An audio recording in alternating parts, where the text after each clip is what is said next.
garçon gen un bagay la kaili, peut-être psychologique ou bien femme nan tout, li capable faire jalousie.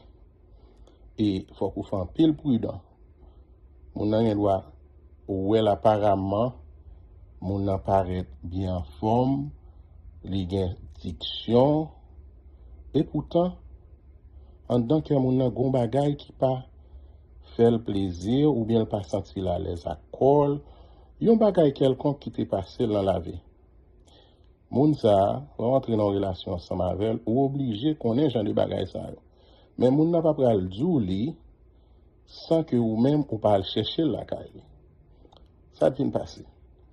Moun sa, par contre, li gen insécurité, quel que soit li gen doit c'est, li pas fin remen kol, ou bien moun